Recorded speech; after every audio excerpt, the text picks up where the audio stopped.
அடிப்படை உரிமைகள்ல சொத்துரிமை 44வது சட்ட திருத்தம் 1978 படி சட்ட உரிமையாக மாற்றப்பட்டது அப்படின்ற தகவல் நம்ம எல்லாருக்குமே தெரியும்.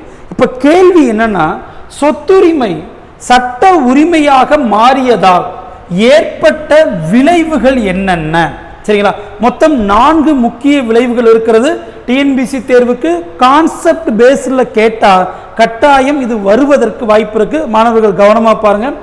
சொத்துரிமை சட்ட உரிமையாக மாறியதால் முதல் மாற்றம் பாருங்க, தற்போது சொத்துரிமையை ஒழுங்குபடுத்துவதற்கு அரசியலமைப்பு திருத்த சட்டம் தேவையில்லை, ஒரு சாதாரண சட்டம் போதுமானது.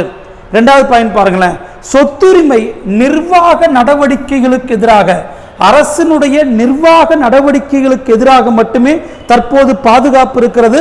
சட்டம் இயற்றி சொத்துரிமை பறிக்கப்பட்டால் பாதுகாப்பு கிடையாது.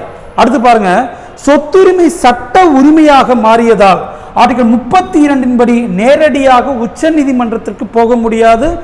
226 படி சரத்து 226 படி உயர் நீதிமன்றத்தை நாடலாம். அடுத்து கடைசி முக்கியமான பயன் பாருங்க, சொத்துரிமை சட்ட உரிமையாக மாறியதால் தனியார் சொத்துக்களை அரசு கையகப்படுத்தும் போது காம்பன்சேஷன் இழப்பீடு பெறுவதற்கு எந்த உத்தரவாதமும் கிடையாது.